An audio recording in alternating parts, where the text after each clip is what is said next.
What's up, guys? Mike Lewis here, and welcome to the Mike Lewis podcast. If you guys want to keep up with me on social media, you can follow me on Instagram at Mike Lewis Official, and you can follow me on Twitter at MikeLew52. It's where most of my updates come. If you're enjoying my content, give me a like and a subscribe. And without further ado, let's just dive right into this episode.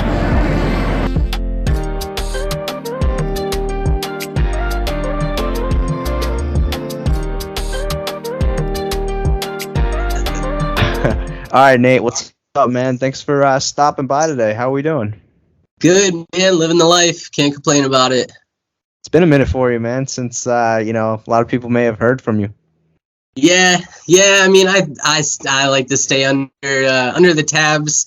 I don't know. I don't really post a lot on social media anymore. Instagram. I mean, honestly, it's funny. I feel like I'm like 50 years old, but like my main social media is Facebook.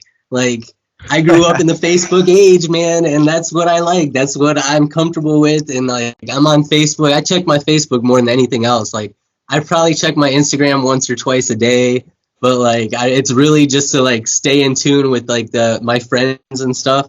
But really, I'm on Facebook. I just like sharing the funny stuff, and like it's really all I got. I dropped my Twitter. I'm like, because like Twitter to me, man, when I was like going through like TV and stuff, Twitter was the worst. Like people on Twitter are like the meanest. Like they just like to start stuff just to start stuff, and I'm just like I have a trigger, so like I'll just go at people. And like after a while, it took me a couple years to just be like, why am I arguing with these people? Why am I like this is what they want. This is what they want me to do. So I just dropped Twitter all in all. I don't even have the app on my phone. A lot of that stuff I just kind of went away from because I wanted to start living my life. I wanted to get away from, regular society and being like, everybody's on social media, everybody's glued to their phone. I'm just like, I don't want to be like that. So I just can't. And then, what the other thing that gets me is like Instagram people. I just think like, do you ever take a story and you're just sitting here on your phone, like talking to your phone? But I look at those people and I'm just like, do you realize how like what you look like? You realize how dumb you look just like talking to your phone? Like I can't do it because then I always think to myself like, man, I look so stupid. So I just stop it all in all. Instagram's one of those things where I'll record something and then like after a half hour I'll be like, why did I do that? And then just going I'm the same way. I'm the same way. It's kind of funny how you mentioned about Facebook. It almost feels like we took almost like 3 different like U-turns. We had Facebook come onto the scene in like 09 and 10. Yeah, and it was the thing. And then Instagram kind of like, supplanted came out of nowhere in about like 2012, 2013. But now it kind of feels like Facebook's kind of did like a 180 and creeped its way back in, Like that's what I'm saying. Like Facebook has always been there, like Facebook's always been up in the ante. Like I feel like Instagram is totally declining because TikTok, Instagram is now trying to keep up with TikTok, and it's not going to happen. But like, it's like the same thing nowadays. It's like you literally post your TikTok and it's on your Instagram. Like I don't understand it. It's like, what do you need both accounts for if you're posting the same thing on both accounts? I'm not. And then like TikTok is another thing, man. People ask me all the time, like, why don't you have a TikTok? Why don't you do TikTok? You could blow up on TikTok. I'm like, anybody can blow up on TikTok. It's like the easiest thing to do. Like unreal. I hate TikTok. I'm like the biggest anti-TikTok person in the world. But they're right. I mean, like it's an easy platform. Like, and if you want to get your face out there or even try to take a chance, TikTok's the place to go because like I had a friend who like she was at a bar and she's a server and literally had a drink on a tray and she didn't know it was for her mom and she turned around and her mom was standing right there. She's like, Mom, and that was a video and that thing went viral. And I'm like, how does this go viral? Like that's, oh man, I can't do it. But TikTok is like the biggest thing right now. And I don't know why people just love. And I get it, I get on TikTok, like I have like the app on my phone and I'll get on it. And like, once you're on it, you're glued. Like you're going to be on there for at least an hour and a half, like just scrolling through, looking at funny stuff, sad stuff, interesting stuff. But like, I can't do it. I was at a volleyball tournament one time, and because I coached this volleyball team, and there was this girl, probably in my team is the 16s, so this girl was playing on probably a 16, 17s team, and they were freaking out. She was TikTok famous. They were all like, there was people all over the volleyball court watching this girl play volleyball, and I'm sitting there like, man, it's not like I've been on 3 national televised shows or anything like that, you know? Who am I? The freaking TikTok girl over here. Yeah, social media is crazy. So you'd say like you were intentionally trying to almost in a way fade into black a little bit, or did it organically happen, or no, man, I was trying to get away from it. I was I mean, like, I had a lot of ambassador stuff going on back in the day on Instagram where I was getting paid just to post pictures, and it just got to be too much. Like, social media in general just got to be too much. The people, the comments, like, keeping up with it, and like being like, you really, like, the biggest thing when you're an influencer is interacting with like the people who, you know, like you, who follow you. And I'm so bad at it because like I'm such a like awkward person. Like, I'm terrible at talking to people. So it's like I was like so bad at reaching out to like my fans and stuff like that. And then after a while, like, it was like I had to post like 2 or 3 pictures a week. And like, to post 2 or 3 pictures a week, some people like think like, oh, it's so hard just to take a picture of yourself. Yeah, it is. Like, you literally, like, you have to have pictures ready. You have to have pictures already ready for you to post those pictures. And it's like, you, on top of your everyday life, you're working full time. At the time I was in the moving industry. So I'd be going on like 8 to 12 hour moves 6 days a week, and then having to fit, you know, picture time in there.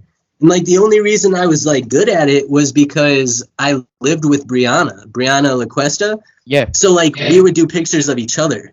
And so like, that's the only, but after I moved out of her place, and like she had, I had a girlfriend at the time that I moved in with, and this and that. So like, after that, like, my pictures and stuff started declining, and then like my following started going down. And then like, when you're following and your likes start to go down, like, your confidence starts to decline. So then I'm sitting there like, dang, why are people like, I can't keep up with this. And now people are like leaving, like, they don't want to follow me anymore because I'm not doing anything. I'm not doing anything special anymore. I'm not going out, not doing anything crazy. I'm literally working, and then I post this like selfie of myself, and that was it.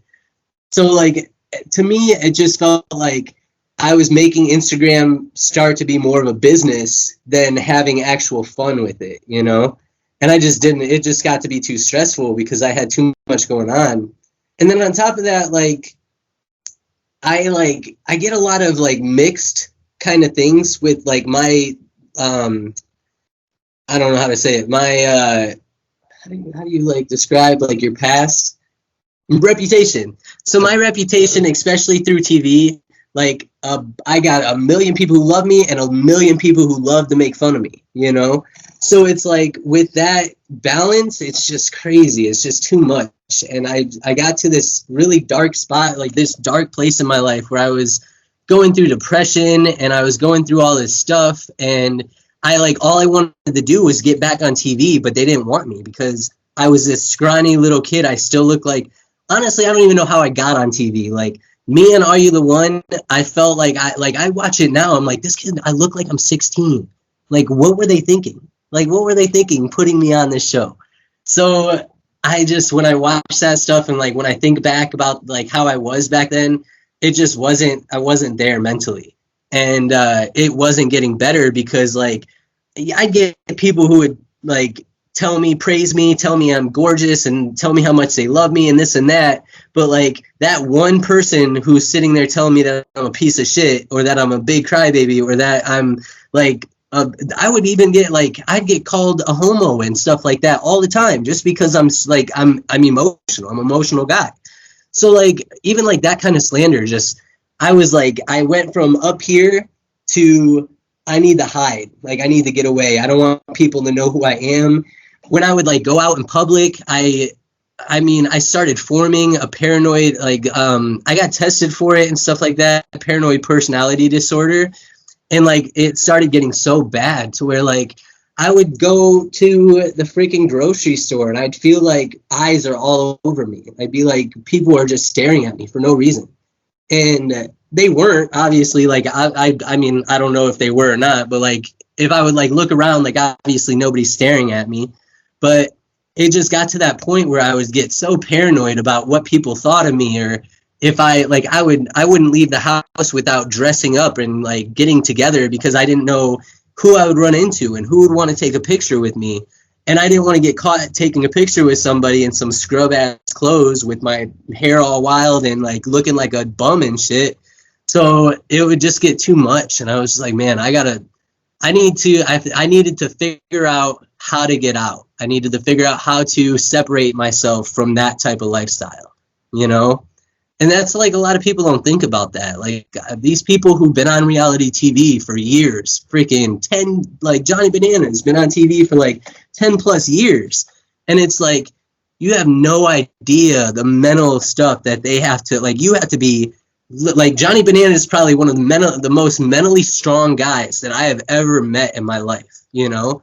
And that's why he inspired me so much, because like everybody hates this dude. Like everywhere you go, people are like, man, I hate that guy. Like, or like if I talk about the challenge, like, what was Bananas like in real life? I'm like, well, I mean, like, honestly, he's an asshole, but like, he's got a right. He's got a right to be an asshole, because literally he takes so much shit. And like, could you imagine like how much like people just dogging you all the time, and how can you stay that confident when people are like giving you that much shit? And I wasn't like my mental toughness back then was like this, and it just crumbled. It's like the whole 180 that went on for me was before I went on TV. Like I would walk into a room and I would want to be all eyes on me. Like I would make it a point to be like all eyes on me. I would try to grab everybody's attention, whether it was how I dressed, how I looked, what I was saying, what I was talking about. Like I wanted all the attention. And then I go on TV and I get off TV, and it was awesome. Like I was like, man, I'm the man. Like this is crazy.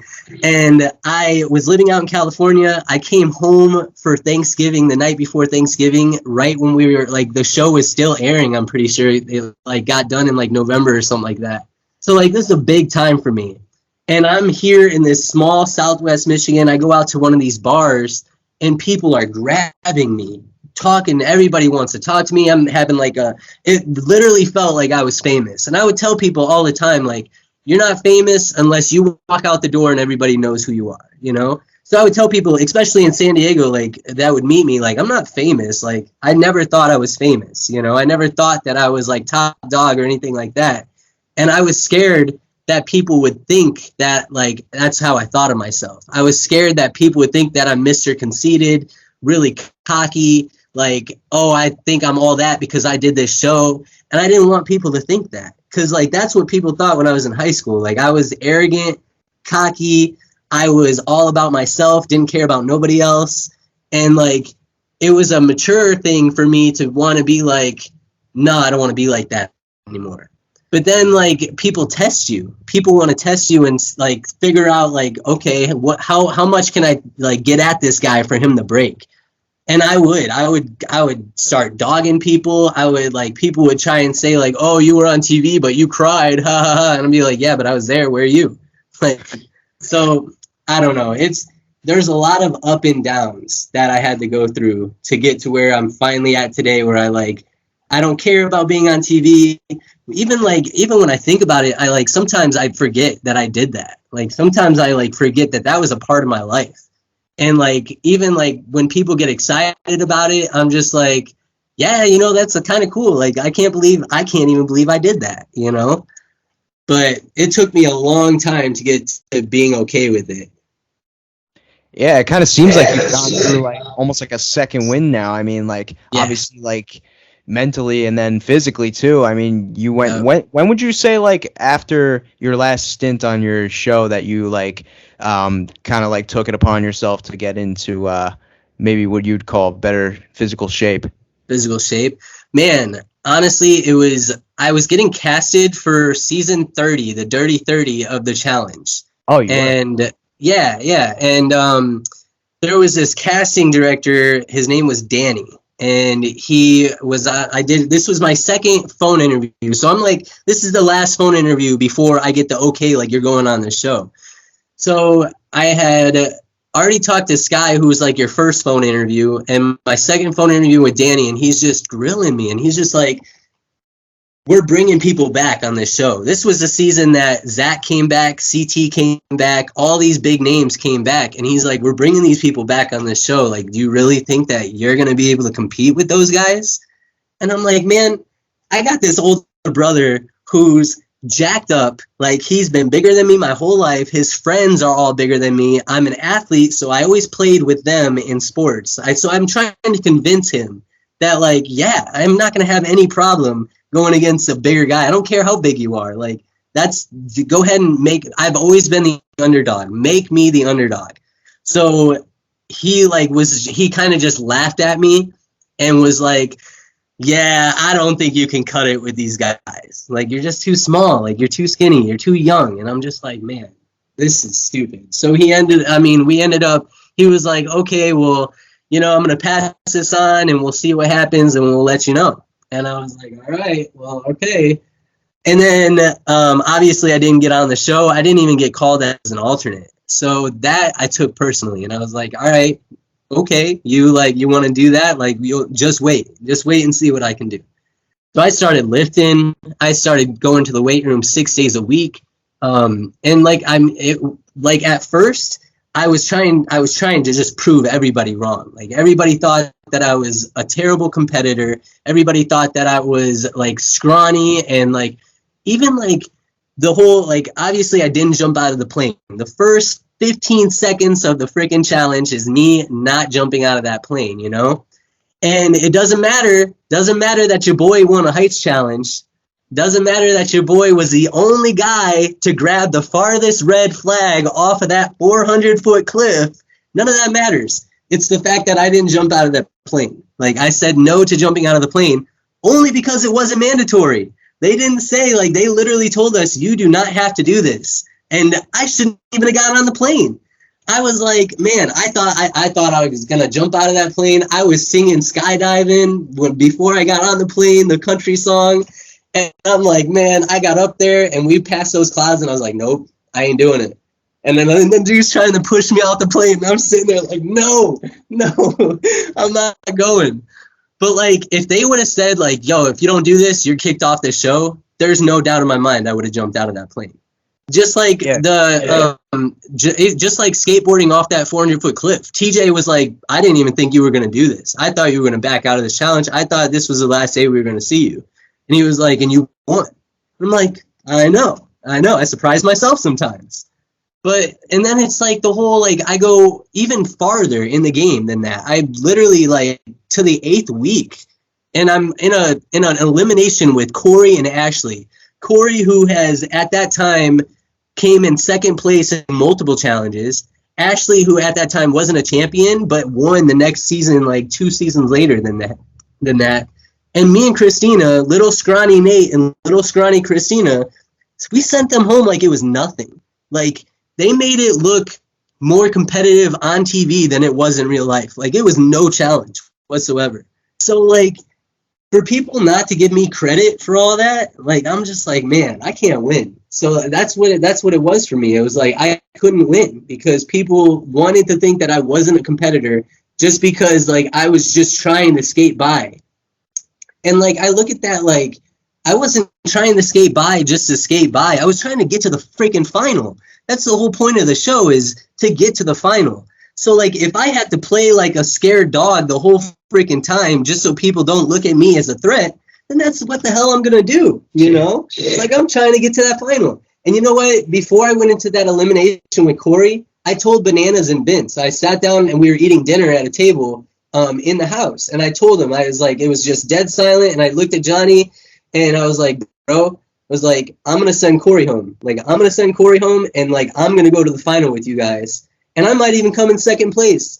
I told Bananas, I was like, I know I ain't beating you and Sarah, but I could beat Vince. So, and then I did. I sent Cory home. And if me and Christina wouldn't have lost another challenge, I believe we would have went to the final and we would have got second place.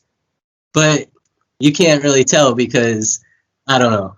I don't know if I'm ever going to get that chance again, you know? But it sucks. It sucks. It's challenge fans are just like straight die hard. That was one of the biggest upsets because you look at that situation and like, you know, flash forward to current challenge now, and those two that you sent home are still on them, and they're like main figure points, and you guys, they're big players in the challenge nowadays. Yeah, but you know what? People don't forget. That's what I always say. I sent Cory freaking got what 2 million followers on Instagram now. I'm like, yo, I sent your ass home. I still beat you.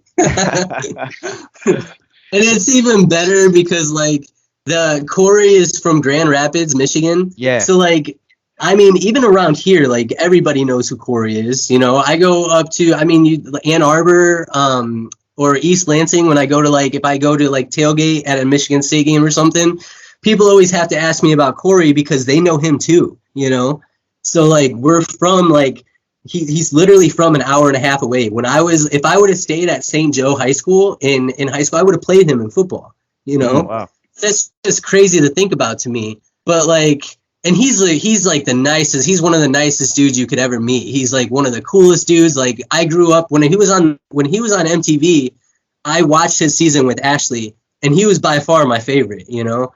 So like being able to like I can call him a friend, like I know him, I could text him, like obviously he be big time and living his life and shit. But just to be able to be like, yo, I know these people, like they know my name, they know who I am. It just blows my mind.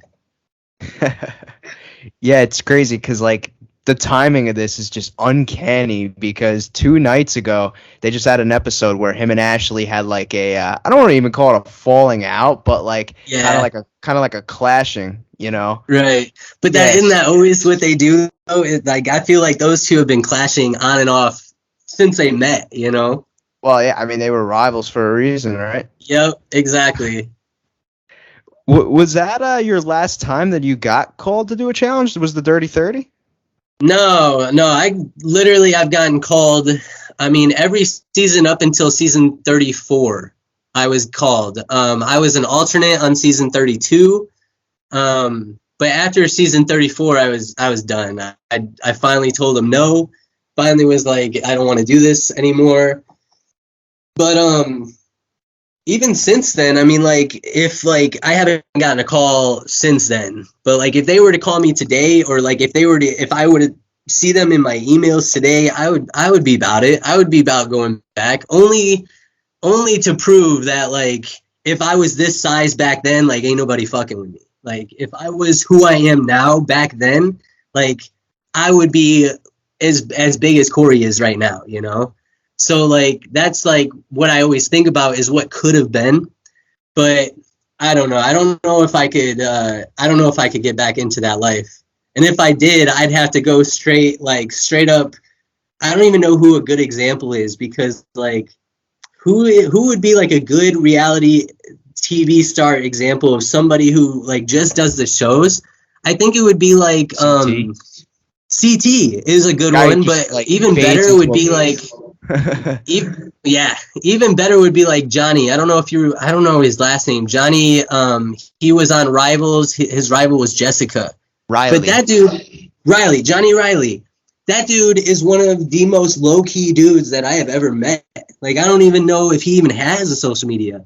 But like, I would want to be somebody like him, where it's like, I go on these shows to compete. I go on these shows to, you know, try and win money. I go on these shows for literally just a competition, not for the fame, not for the attention, not for the likes or the follows, just to prove that I'm a badass, basically, you know? Like, I play flag football. We have a fall league and a summer league, and it's funny to me, like, how all these, like, washed up football players from who were like stars back in the day, we all come out on this football field and we play, you know, every Thursday night, Sunday night, whatever it may be. And we're all like, it's awesome to see, like, these dudes still got it. And we could play against a high school team right now and probably win. It's like, it's crazy. So I would think that I would like to see how I could do nowadays on the challenge, because I'm in, like, even now, like, I feel like I'm in one of the best shapes of my life, you know? So I still work out 5 days a week. I'm like not hitting the weight that I used to, but it's only because I work out for therapy now. I don't work out to build muscle. I don't work out to get bigger. I literally work out to stay sane, you know? So I don't know, if I ever got that call again, I think I would go back on a challenge, and I think that I would kill it, you know? Yeah, I think I can speak for a lot of people that they would take Nate back on a challenge as to opposed to some of just like the unorthodox, casting decisions that they're right. I know, man. I know. I feel like they're pulling people off of everywhere now. Let me throw a stat at you. I was just talking about. So this current season that's currently airing is actually, on a general basis, is the lowest rated in the history of the show. They actually had episode 3, I think, was the lowest rated episode that was ever. Wow. Yeah. It's even been met with some contention. Like, I know Johnny's like publicly, he's not on the season, but he's like kind of nitpicked at some things that he feels like they're not exactly doing right. And I think a big component of that is from the, like I just said, kind of like pulling people from random holes in the wall. You know what I'm saying? Like, people from like MTV shows or like Real World Are You the One shows, because they know them, they know their story, where they come from. Whereas, like, if you're gonna pull someone from like Germany who knows how to fist pump at a club, I mean, like, what are I'm so serious though. They pulled someone from the Jersey Shore version, but in Polish. Oh, I knew. Yeah, man, dude, I agree. Like, I mean, the show, to me, I stopped watching it after season 31, I think. Mostly because, like, it's the same thing. It's the same thing over and over, you know? Like, for season 30, season 31, 2, 3, 4, all the same people. All the same people. And then they start pulling people from, like you said, pulling people from overseas, pulling people from Big Brother, pulling people from freaking Geordie Shore or something like that. Like, it's like, it's too much. Like, we had a good thing going, and then, like, they were starting to say that they ruined it when they started bringing Are You the One people on it. So, like, then people started liking it. People liked the fact that, like, the Are You the One people came on, and it was a competitive thing, Real World, Are You the One, this and that. But then they started going out of the ball with it. They started getting people from all these random places. Now I feel like all you got to do is be like a dope Instagram model, and you can get picked up on the challenge. Compared to, like, when I was on the challenge, I'm like, you had to work for that shit. Like, you had to go on another show just to get even looked at to be casted on the challenge. And, like, to me, that was a part of, like, the special thing that the challenge had. Like, you had to be somebody to get on that show, you know? Now you don't. Now you can just be, you know, a famous Instagram model from, like, freaking London, you know? And you'll get on the challenge. It's like, I don't agree with it. I don't agree with how it's... You know what, the other thing that I want to throw out here is what I don't agree with. And I think I did see a water challenge in this last challenge, but I don't know if you've noticed, right? And I always tell people this because I didn't jump out of a plane. But, like, if you've noticed, they have stopped doing water challenges. They stopped doing challenges that are in the water. Challenges that have people getting thrown into a big... Stop doing those challenges, and people don't realize that, but it's because half the cast can't swim, you know? It's like, so they're not going to throw them in water because they can't swim. But, like, oh man, one guy is scared of heights, like, that's like the biggest swim, you know? Like, come on, man. I don't know. I was always really salty about, like, the lack of, like, when I was, like, growing up and when I was 14, 15 watching the challenge, and you see, like, they would have to, like, zip line into a lake, and then they have to swim to this, like, thing that they'd have to grab, and then they have to swim backwards to get to this spot. Like, those are the kind of competitions that, like, I'm all about. But I feel like even the season that I was on, the challenge, it's, like, more of a fear factor show than it is an actual competition show. You to make you do the challenge, and they want to, like, make you afraid of doing the challenge to get your reaction better, you know? rather than just like doing like endurance challenge or like I mean, we had one obstacle course in the whole time I was on the challenge. We had one obstacle, and it's like that's what the challenge should be about, is like the crazy obstacle courses, or like the crazy challenges, or the crazy in the lake challenges. But like I feel like the challenges they come up with nowadays are so repetitive. It's like it might be slightly different from the last season, but it's all basically the same stuff, you know? That's what I don't like anymore. Yeah, and they're like really reliant on like explosions now, and like all this, like they're going with like a really like movie-esque vibe with their themes now. Like they're trying to make it look like a cinematic type of thing. And it's like people don't appreciate gimmicks, like, you know what I'm saying? Like you can't like pull the hood over the fans, like they're like it takes away from the authenticity. That's what made the show special in the first place. You know what I mean? Right. That's exactly right, dude. I feel like nowadays they're like the challenges on the challenge nowadays are like stunt. They're like basically what a stunt man would do in a full movie, you know. And it's like that's to me that's not competition. That's like somebody can easily get lucky doing any of that, you know. It's like I want to be the best because I beat somebody doing something that was not easy to do. Not because I got lucky when somebody else got the bad draw, you know? So, I don't know. It's a lot different nowadays. Yeah, for sure.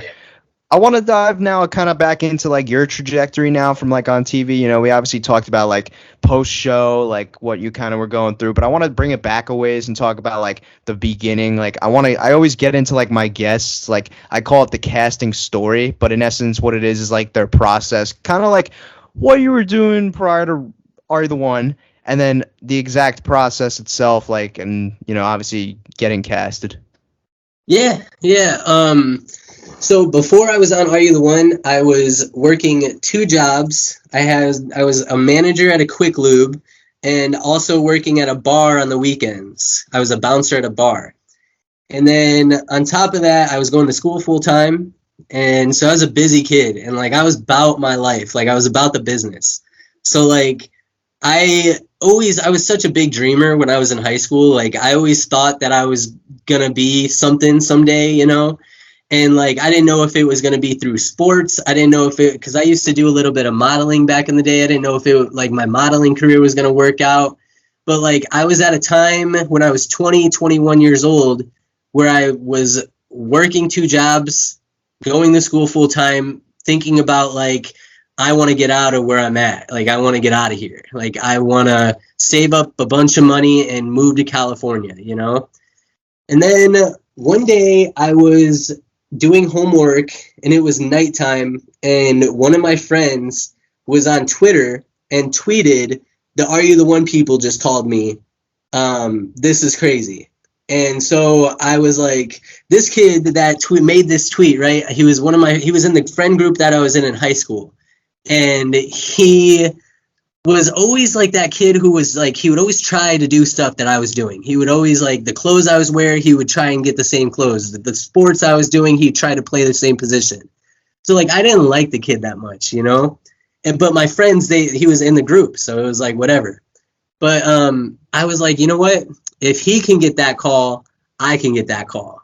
So I went on right there and then. I went on Google. I typed in Are You the One application and clicked the first link. And it brought me to this page, and it was like, be on this show, blah, blah, blah. And then you had to put your name, your stuff, and all that. And I filled it out. Didn't expect anything. I was like, all right, whatever. I did it. It's cool. The next day, I got this phone call from a Los Angeles number, and they were like, "Hi, this is so-and-so. I just want to let you know we received your application. We're going to put it in review, and we'll be in touch with you." And I was like, oh, dang, okay. Like, I got the call. So that was the call that he was talking about. And then 2 days later, I got another call. And a week later, I got another call, and turned into a Skype interview, and turned into fill out this packet of paper. And then I swear, man, for like a week or two, every 3 days, I was getting another packet of paper to fill out. So I was about it. Like, I was like, I would get a pack of paper and I would fill it out right there and then. Like I would sit down, I'd go to the library, I would do whatever it took to get that filled out and sent in right away, you know? It's like I wanted it. I wanted this. So after I think about 3 weeks or so, I did my final Skype interview and I got a phone call and they said, we're going to bring you out to LA and you're going to be in LA for a couple days. You're going to do in-person interviews. And to me, I'm from a place that has, you know, a population of 2,000 people. I graduated with 135 people. I'm getting sent out to LA by MTV, paid for. You know, I'm going to be staying in the Safari Inn that was filmed. You know, Coach Carter was filmed there, all these other places. I'm like, I'm good. Like, I don't expect to go on the show. I don't expect anything else. Like, to me, like, this is like, I almost got there, you know?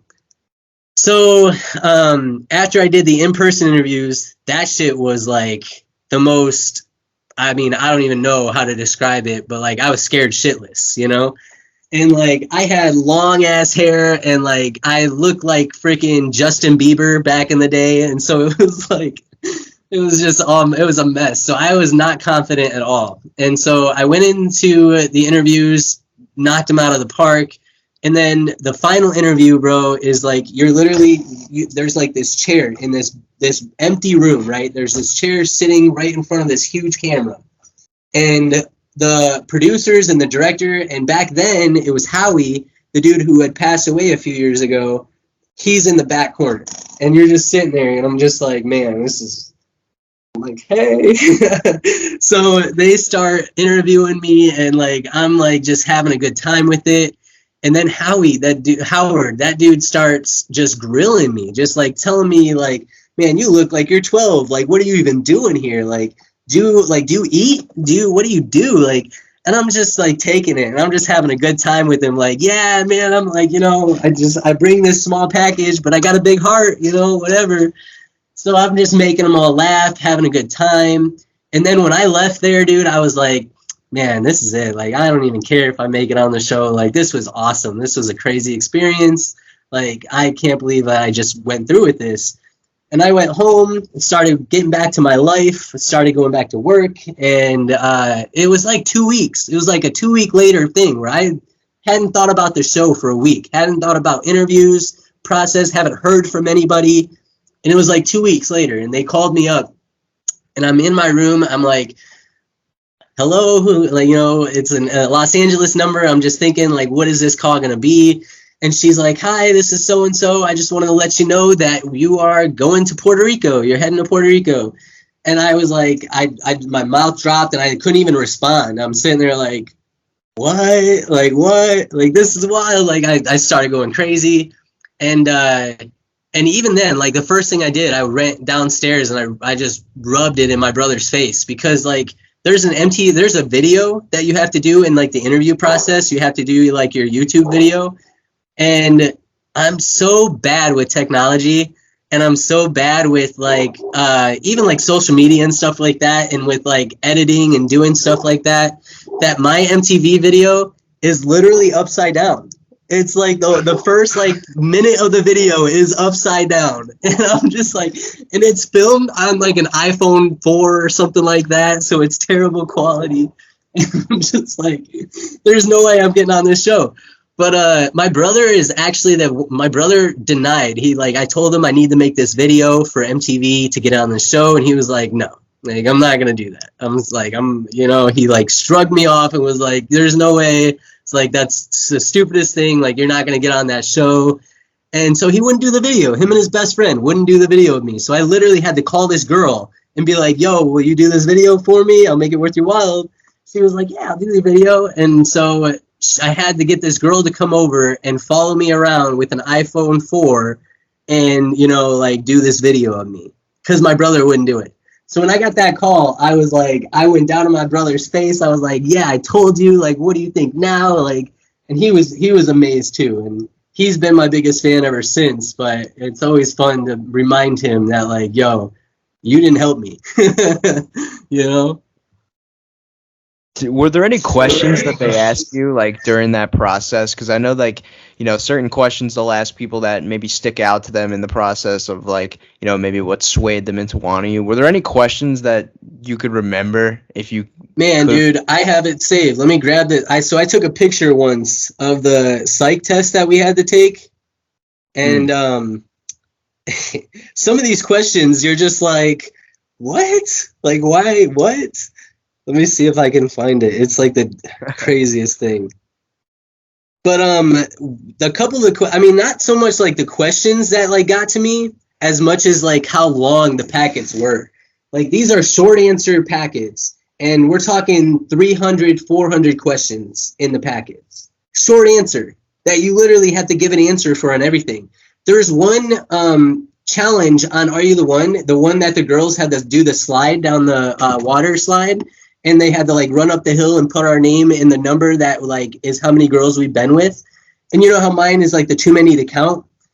That was one of the questions. That was one of the questions that was in the packet. It's not like they came up to us before that challenge and were like, hey, write down the number of how many girls you've been with. It wasn't like that. We didn't even know. Like as guys, we're like looking at the board ourselves, like, what are these numbers? But it was in the packet, and the only reason I remember that is because I wrote too many to count. And like I was in the library, it was like the 200 something question, and I'm sitting there at that point I'm just putting in answers. Like, what do they want to hear from me? So this answer, like the question was like, how many girls, how many sex partners have you? Get a kick out of it. I thought it would be funny. And it ended up being on national television. My mama saw that shit. You know? So yeah, it's crazy how they do some of that. But here, I found this thing. Let me read off some of these questions. All right. Having to make an important decision makes me nervous. It's like you have to answer true or false on that. Like others tell me I eat too fast. True or false? Like, wow. What?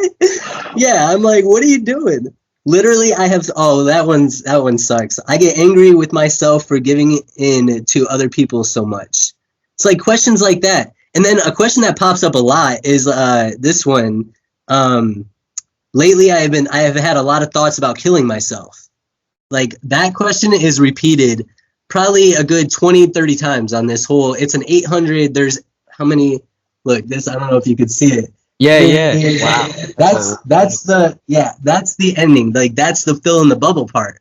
So there are 820 questions on that psych test of true or false fill in the bubble. Yeah. I mean, it's very detailed. Yeah. Oh yeah.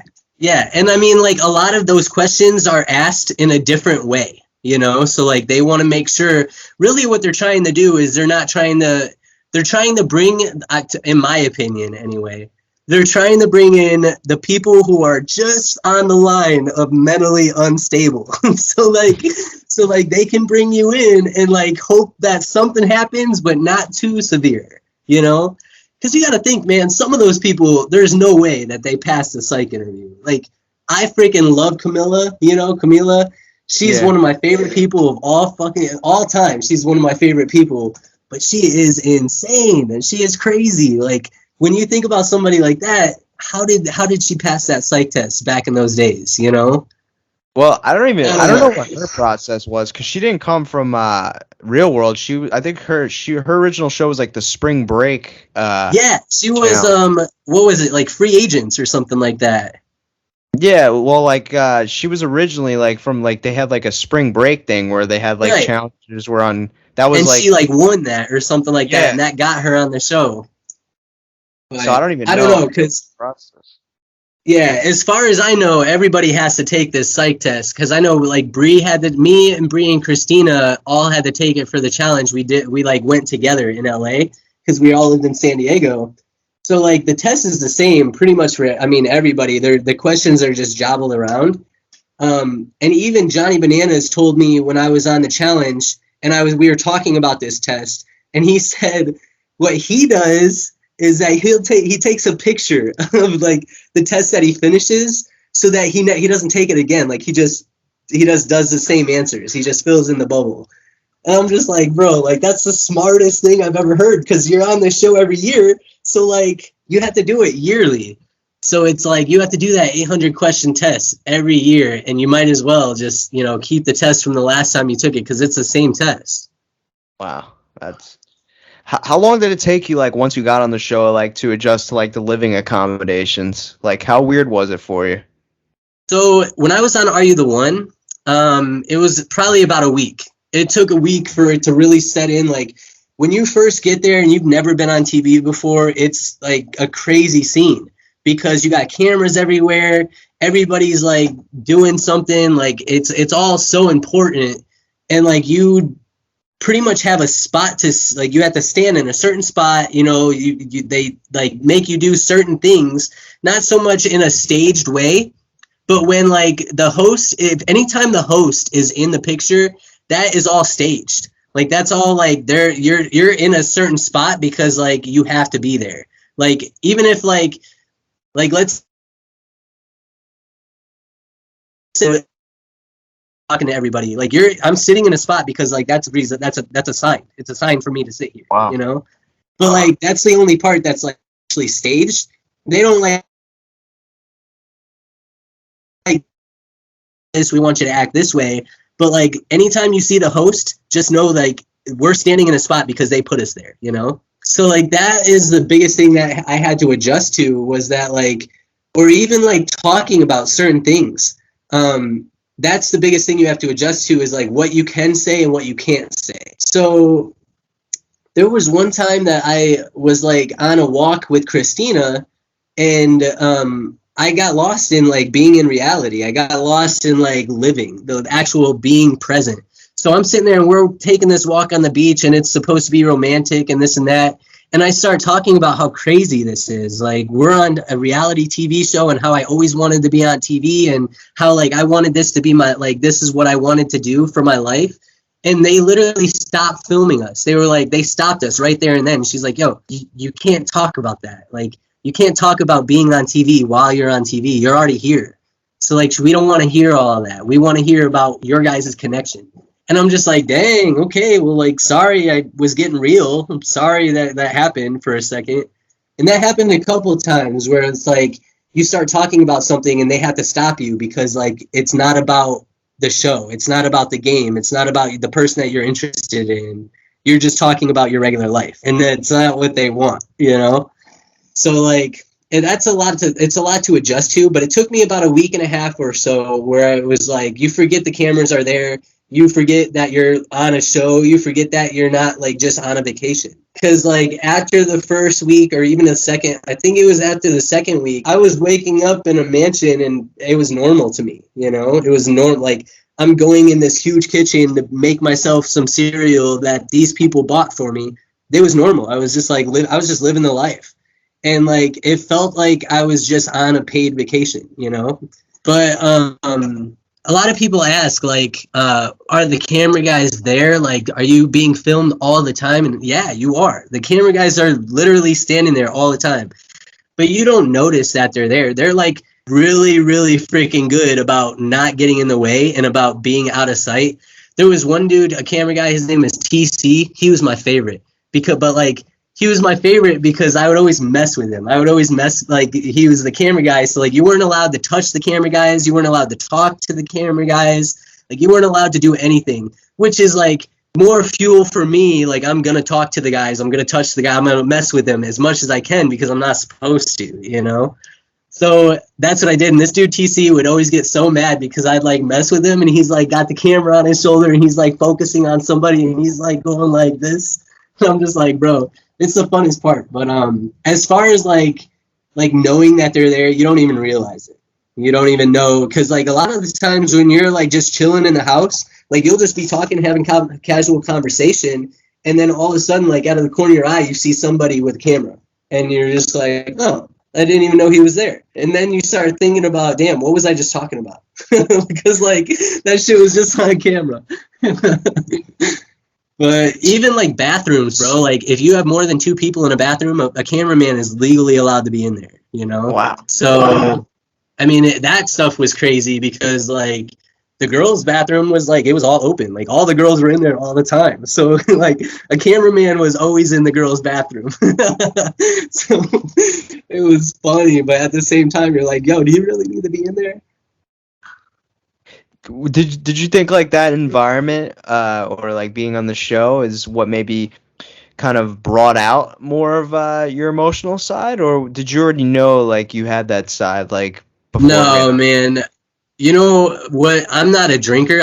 Before I went on the show, I didn't drink. I worked at a bar so that I didn't have to drink. You know, I worked at a bar so that I could literally go out and like have fun at the bar because I was a bouncer. It wasn't like I was doing shit. So like I would go out and have fun, and it would be like I was out like a regular night. I'm just saying all black clothes and I'm getting paid, you know? Wow. But like I didn't drink, so it wasn't a problem that I wasn't getting drunk. You know, I was still having fun.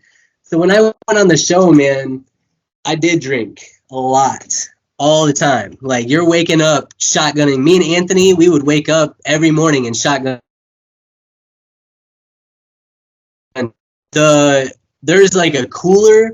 It's like this big, like this tall, huge cooler that they refill like literally every few hours with beer. They refill it with beer. They refill it with like seltzers and this and that.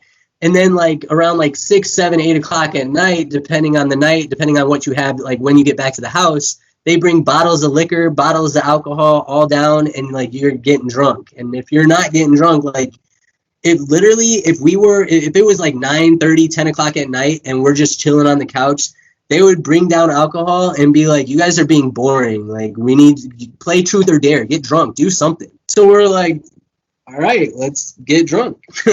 So it's a lot of pressure, but like the alcohol is the only time you're going to see emotions come out of me is when I'm drunk, you know?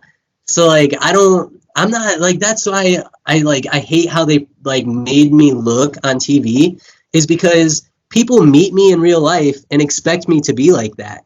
And I'm not. Like, I'm such I'm a sarcastic, forceful, tell it like it is, straight up truth kind of guy. So like a lot of people take that as I'm an asshole, you know, like I'm a straight up asshole. I know I am, you know, I am, but like I'm going to tell you how it is, and I'm like going to have a smile on my face when I do it. But like people expected me to be this like sensitive, shy, like, oh, I'm, you know, I love butterflies type of guy, and I'm not. And I'm just like, and they don't understand that like I was drunk the whole time I was on that show. So like, yeah, every time, like when like, and the other thing that's stupid to me is like, people don't think to themselves, like, how would I feel? Like, how would, literally, I'm going to ask you, like, how would you feel if you were all about this girl, you had been talking to her straight for a week and a half, hanging out every single day, you were living with her, you see her every day. How would you feel if the next day she's like, yo, I'm no longer interested in you, I like this guy? And then this guy has her arm around her in your face smiling at you. Like, is anybody going to be in the right state of mind after that type of shit, especially when you're drunk? I don't think so. That's what I'm saying. Like, people don't think about that shit. Like, people don't like think about what would you feel like if that was happening to you. And then everybody's like, oh, well, how could you be so about somebody? You only known her for a week and a half. Like, yeah, you know her for a week and a half, but I'm living with her. Like, I see her every second of every day. Like, yeah, like that week and a half kind of feels like 3 months, you know, because like every single day you're doing something with that person. Every single day you're like falling more and more for that person. So like, it gets me when people say like, oh, you only knew her for a week and a half. Like, how could you be so broken up about it and this and that? And it's like, bro, it's like you're basically living with your ex-girlfriend while she's talking to another guy, you know? And now, and on top of that, let's throw alcohol in the mix. It's like, that isn't easy on anybody, you know?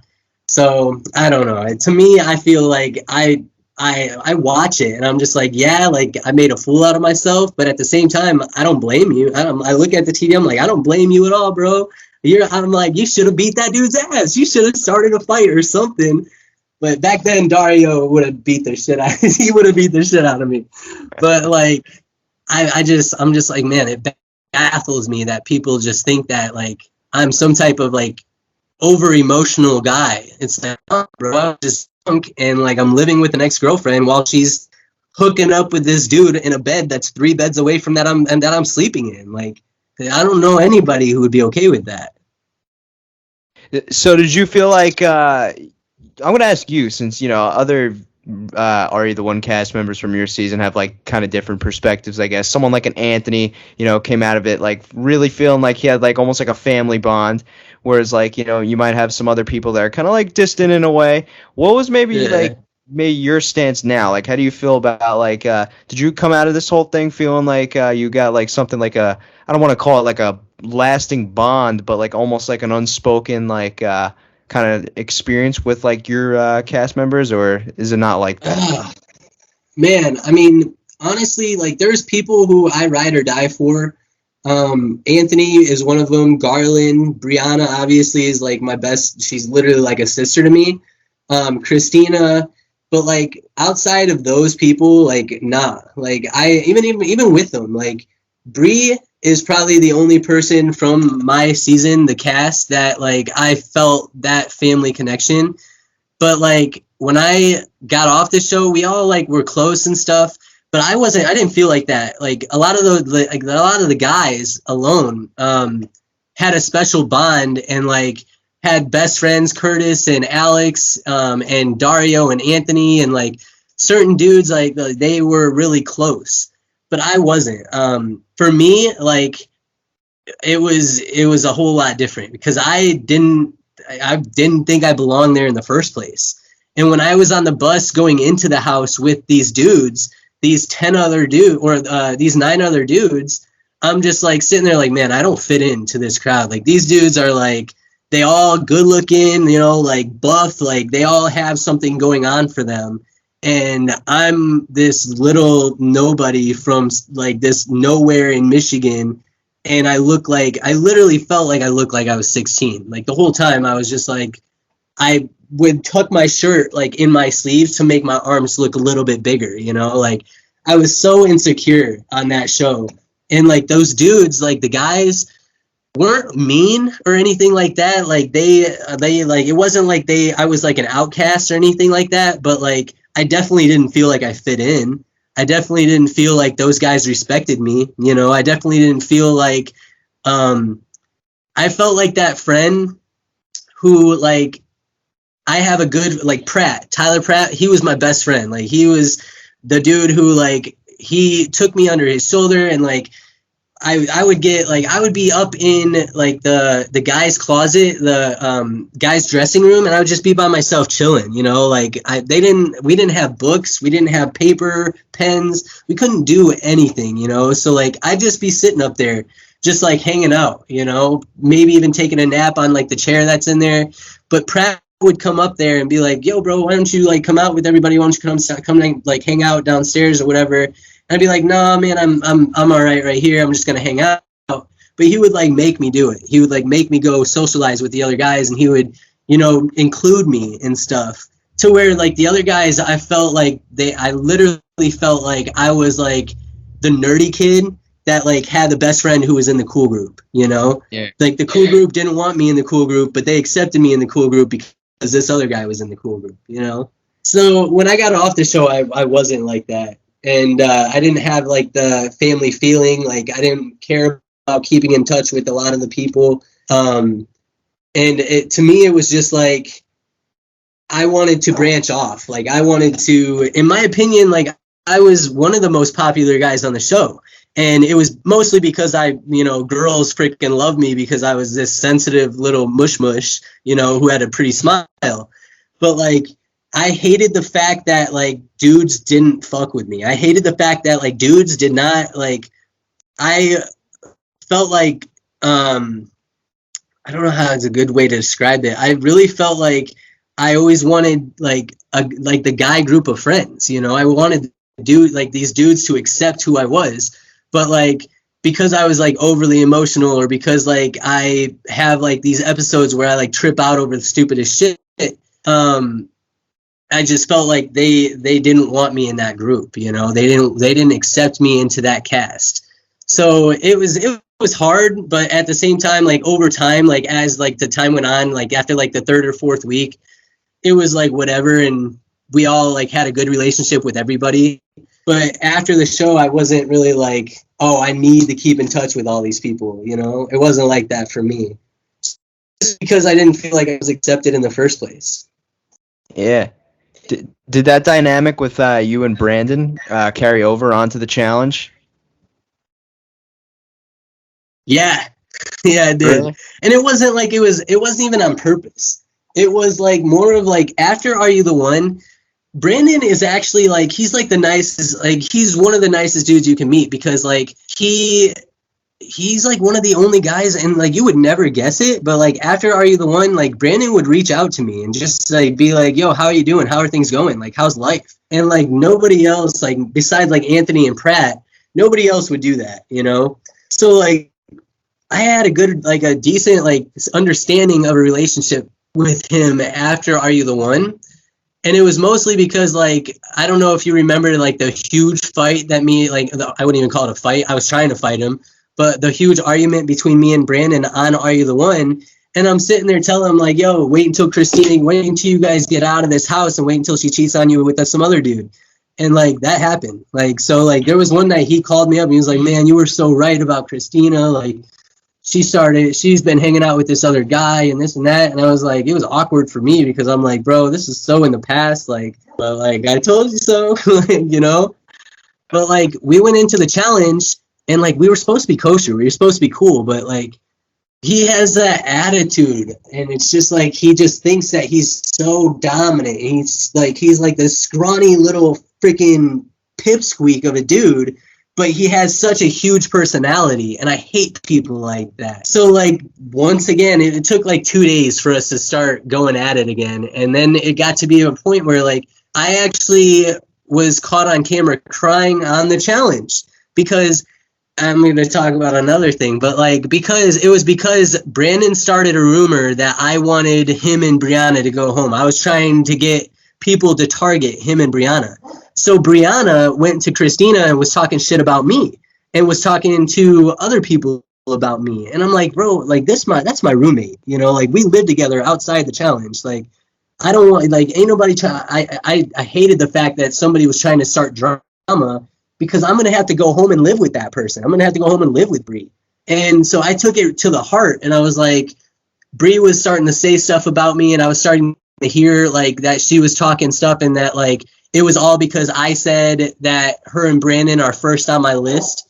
And I just Brandon talking shit and trying to like get people to think that I was a bad person. And so I got really upset. And this is the thing. When I get really upset, I cry. So this is the thing, bro, is that like I get upset and I know I'm going to cry. So I go away from everybody. Like I'm literally nobody's around me. Everybody's like, I'm in the weight room, which is in a shed, which is like across a yard of like the mansion house that we're staying in the challenge. So I'm literally in there working out, bawling my eyes out, thinking that Bree hates me and that like I'm not going to have a good relationship with Bree after this show, and that this show is going to tear us apart. And like it's tearing me up. Like I'm literally like upset about this. And I'm still mad at Bree to this day, because if she had never come down, if she had never came down to check on me or like have that little one-on-one talk with me, it would have never been filmed. I would have never been on the challenge crying. It would have never made the show. So like I always tell her, like, you're the reason why people saw me cry on the challenge. Like, how do you feel about that? You know, it's like I didn't want to do it. And like every time I like have an episode where I'm bawling my eyes out, I'm always trying to get away from the camera. But the funny thing about being on reality TV is you can't get away from the camera. You know, there is no getting away from the camera. So like you cry, they're gonna show it. And if you cry, I cried about an ex. On Are You the One? I cried about an ex that like I broke up with.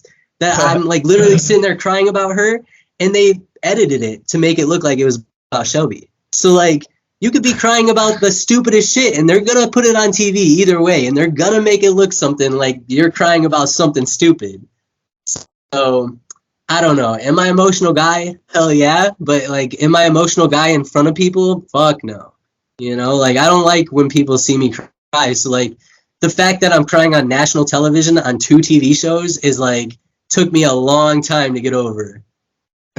Oh, I can imagine. I mean, yeah. man. And even like the fight, the struggle with that, like the fight of like, that literally is what put me in like, I have like literally paranoid personality disorder. I went through depression. I have like hella anxiety, all because I cried on national television, and all because like I was in Denver one time at an event with one of my, like with a couple of my friends that I went from high school with. And like I'm having a blast, having my life. I go outside to smoke a cigarette, and this drunk ass dude is out there. He's like with his stupid ass little friends, and I'm outside by myself. And so this dude starts jawing off like, "Aren't you that guy from that MTV show?" And this and that. And I'm at first, you know, this is why, like I say this is why I get so paranoid, is because you never know what people think about you. You never know what they're like, what they believe you are like. So this dude was drunk as fuck, slurring his words, talking about, at first he was like, "You're that guy on that MTV show, haha." And I'm like, "Yeah, I am, you know, cool." And then I'm like doing my own thing, I'm on my phone or whatever. And he starts talking shit. He's like, "Yeah, you're the big ass baby. You were the one who cried. You're the big cry baby, haha." And he's drunk, so I'm like trying to give him the benefit of the doubt. And I'm like, "Yeah, real cool, bro. Like, at least I got on the show. At least I'm, you know, who I am. I don't even know your name. Like, you know me." So he starts jawing off, and then his friends start jawing off. And so I was like, I don't put up with shit. So I pushed him, and he like fell into his friends, fell down. His friends start like trying to fight me, and then my friends, like from inside, starts like noticing that there's a scruffle outside, and then I'm literally fighting two dudes by myself. And so they come outside, and there was like a whole little brawl. And it was crazy to me. And that's like the only time that I've ever gotten into a fight with a fan. But it's like you don't know what people are going through, you know? You don't know what people are going through inside their own head, in their own life. So then I get it that he was drunk. He probably didn't even remember it the next morning. But like that was when, to me, like that's when my life kind of like started going downhill, because like then I started thinking about like, okay, when people ask me if I'm that MTV guy, what's the next thing that's going to come out of their mouth? If people notice me from the show, like what do they think about me? What do they think about my character on the show, you know? So that's why I started just where I would go, I'd start like thinking about like, is somebody staring at me? Like, what do they think about me? Like, do they know me from the show? Are they a fan, or are they an enemy? You know, so, like that's a lot of stuff. It's not easy to deal with. And after a while, bro, I started going out. I would wear freaking sweaters, hoodies, sweatpants, just anything, hats, anything to like not get recognized. You know, I would go out of my way so people didn't notice who I was. And it just, I don't know, it got to be bad. It wasn't like, and then people would actually like, people who did know me and who would want to know more about the show, I would just tell them terrible stories. I'd just be like, "Oh, it was terrible. It was a terrible experience. Like, I hated it." And like, it was only because like I hated how they portrayed me. I hated like the not knowing what people think of me, you know? So like, it would be awkward as fuck. Like I was at the vet one time, and the vet tech recognized me, and like I'm at the vet with my dog, and she starts asking me like, "Oh my gosh, it must have been it must have been so cool."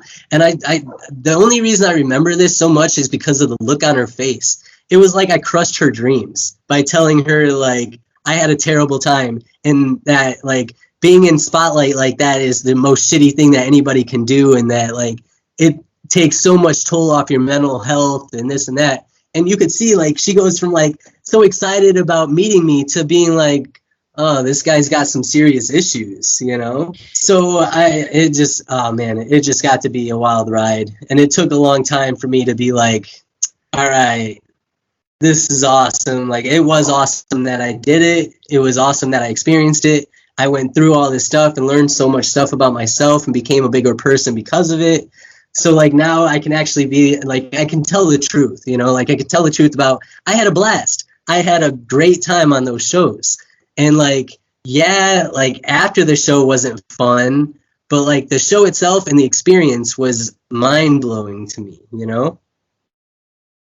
Yeah, I mean, whether or not, I could definitely agree with that the mental health aspect that fans do not realize on surface level that comes with being in the public eye, and I use this analogy a lot, is that the fans see these people as like larger than life Yeah. titans, you know what I'm saying?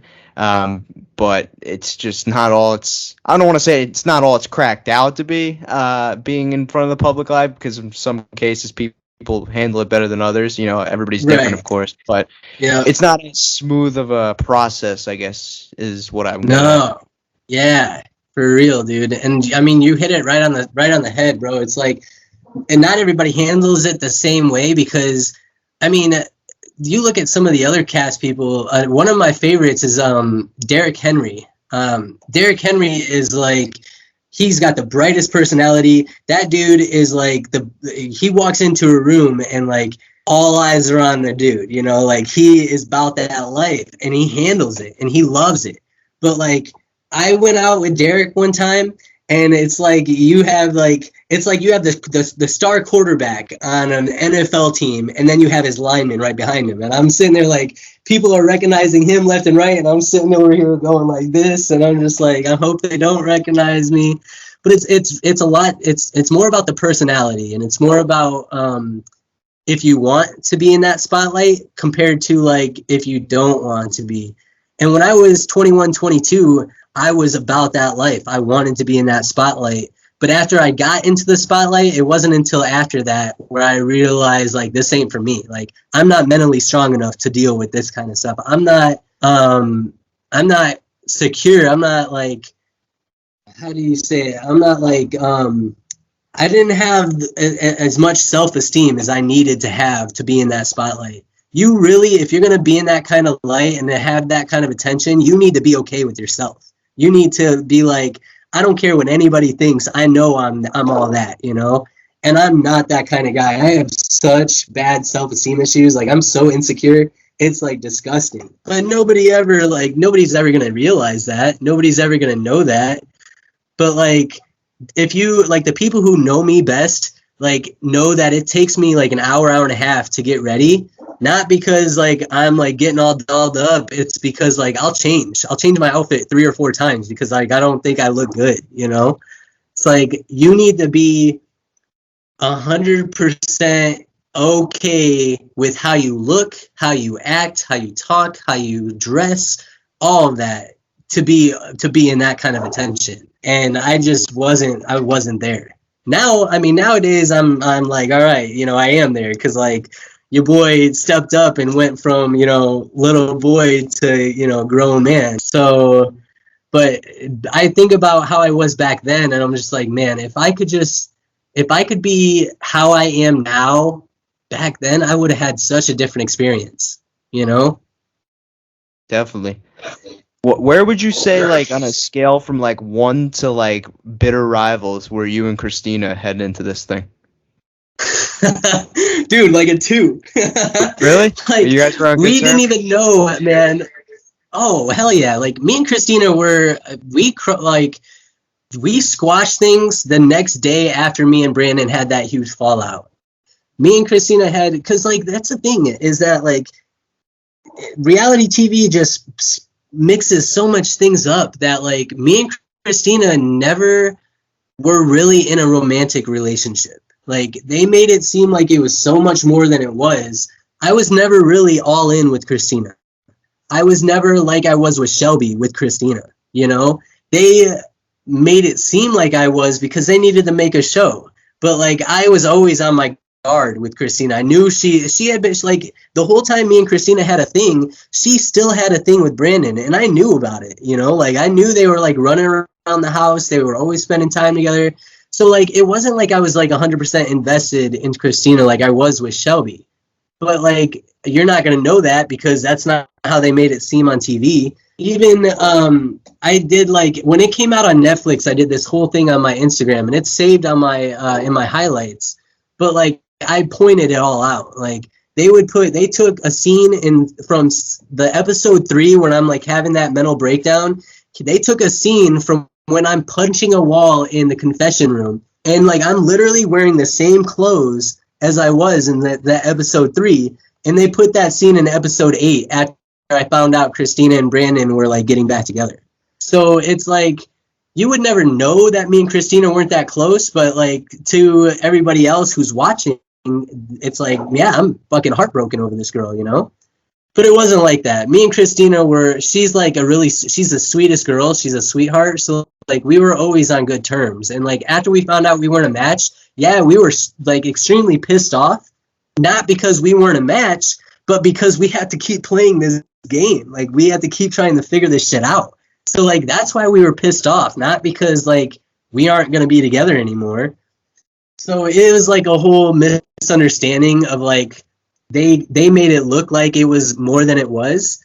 But when we went on the challenge together, everybody was so confused at what the theme was going to be, because like the people from Are You the One who were there didn't make any sense. Like me and Christina, Bree and Brandon, and it's like, why we didn't know if we were even going to be partners. So when they brought out and said it was rivals, me and Christina knew that we were going to be rivals, but we didn't know why. So when TJ said it, he was like, you guys didn't agree on something on Are You the One? And it's like, yeah, we had, that 1.5 an hour fight. That was it. But like me and Christina, especially like after Are You the One, she moved into a house with Bree and Jessica and Ellie. And they lived out in San Diego.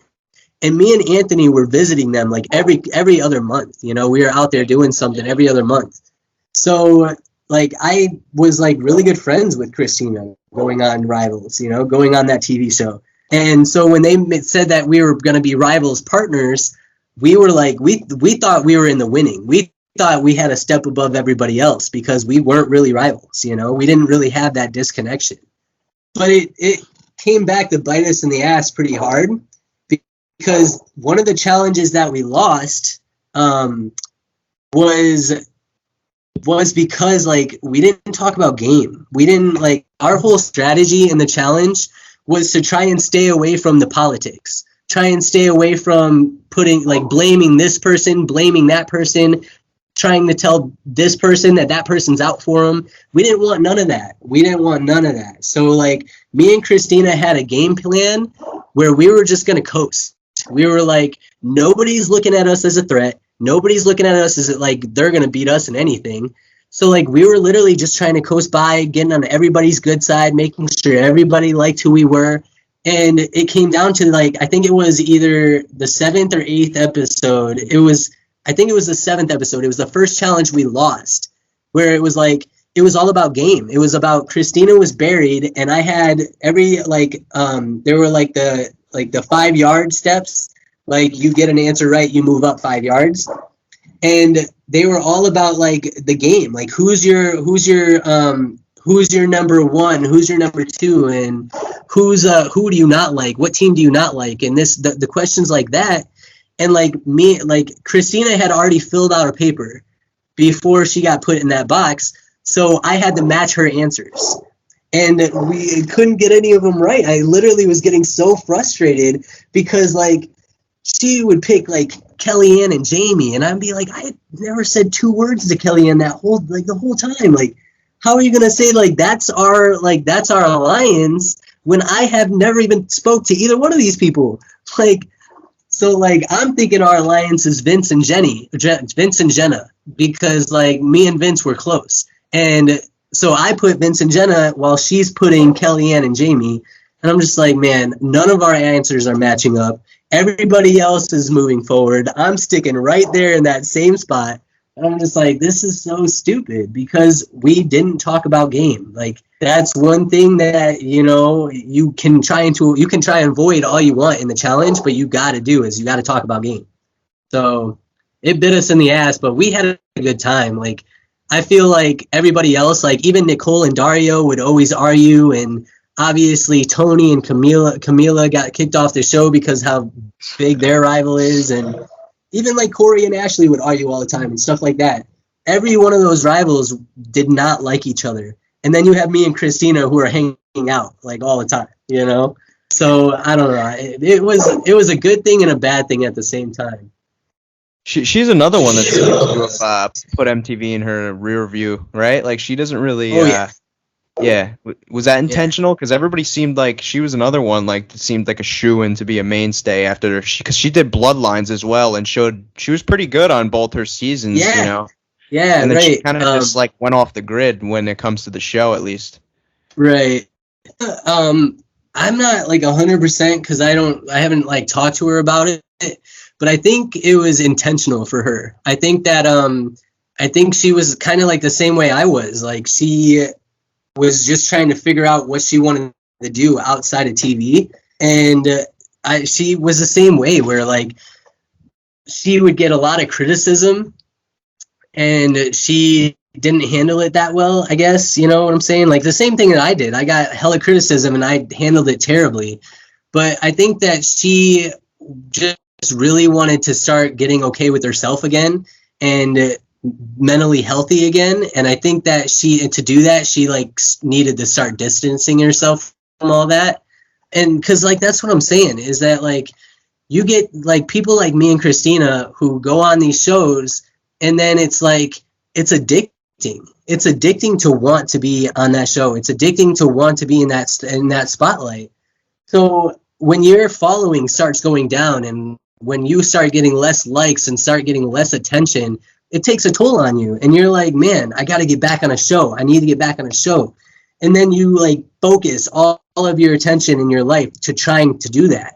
And like, it's exhausting because like, you can't like try getting a full-time job, like a serious full-time job, and then having to leave every couple months, you know, you can't do it. So like if you want to go on shows every couple months, every year, you need to have a job that's going to let you do that. So that's why you see like a lot of these reality stars are bartenders, service girls, you know, like they work at clubs and like they do stuff like that. And or even in like try to get into the entertainment industry. But like you do stuff like that. You do stuff like that is because you have no other choice. You can't go work at a business and, you know, get a salary paid job and then expect them to be okay with you going on this TV show every couple months, you know? So I think that was a lot of it with Christina as well, is that like she wanted to start living her life, you know? She wanted to start getting out there and start figuring out what is going to be after reality TV. And just look at her now. She's freaking like the most happy that she's been in years, you know? Yeah. So who else though, like from the challenge in particular, like who was cool, like who did Nate approve, and maybe who was there anybody that maybe didn't rubbed you the wrong way around? Oh yeah, for me, like, so I was a big Real World Challenge fan when I was growing up. You know, when I was 12, 13, 14, all the way until I was like 19, I was watching these shows. And so like going into it, I knew exactly who I wanted to meet more than anything. And then also who I didn't, you know, care for at all. And honestly, like from the challenge, not really anybody that I don't like. Not really anybody who I can sit here and say like, that person sucks. That person, like, I hate that person. I can't really say that because like everybody was like so cool in their own different kind of way that like it was awesome for me to be like, I watched these dudes on TV when I was, you know, 15, 16 years old, and now I'm on this show with them. So the biggest one for me was Bananas. Johnny Bananas is exactly how you would think Johnny Bananas is, you know? He doesn't care what you think of him. He doesn't care what anybody thinks of him. He like is more than confident. He shows that he's more than confident. But like you got to respect that. To me, like you just got to respect that. Like I have so much respect for that dude because like he doesn't care, you know? He's about the life. Like he does not give two shits. And then a lot of people hate his cousin Vince. And like they don't like Vince because like Vince is like a cocky dude too. But like Vince isn't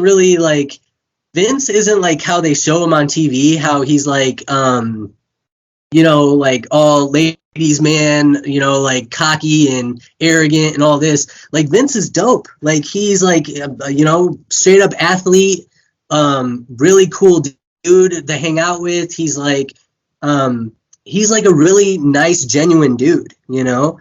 but they make him seem like such a prick. And it's just like, to me, when people say like, oh, I hated Johnny's cousin, I just really hated that guy. I'm like, yo, you don't know him. Like, he's like one of the coolest dudes I've ever met, you know? And for real, like, he legit, like, I was this scared ass little boy, and Vince literally was like, yo, man, you'll be all right. Like, you just stick around. You stick with me. You'll be good. We'll take care of you. I was like, bro, like, that's all you got to say, you know? As far as, like, people who, like, are a little out there and, like, who I don't really care for, I'm trying to think of some females. Because, like, there's some girls who annoy the shit out of me. I just can't think of her. I can't think of her name. She was on my season 2 of the challenge. She was on Are You the One season 1. Simone, dude. Simone has such a like an out there personality that like I clash with so much because like I just don't agree with a lot of things that she says. And she like she's one of those people who like if you don't agree with what Simone says, like she's gonna come at you, you know? We never like had like any kind of argument or we didn't not get along or anything like that. But like I wouldn't like want to sit in a room for a half an hour with Simone, you know? Like I wouldn't want to do it. So but as far as like other people, let's see. I think about challenge castmates because like so many people like have so many opinions. I was trying to say this earlier. Challenge fans are by far like the most ridiculous people because like they're so about that life.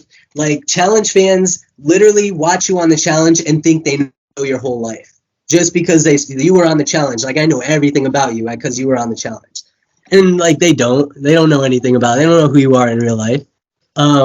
So like for me, like some of the people aren't like I didn't not get along with anybody, you know. So like I really, it's more of a, like some people are more annoying than other people and some people are a lot cooler than other people. Some people are like kind of just a little bit weird.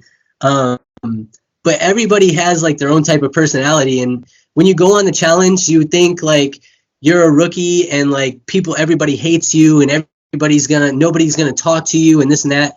But it's really not like that. Like it wasn't like I was expecting at all. Like it was really just like it felt like being in camp, you know? You're at like this camp with like a bunch of people who you've never met before. It's like your first time going to this camp. And everybody has their own personality, but nobody's really disrespecting anybody else, you know?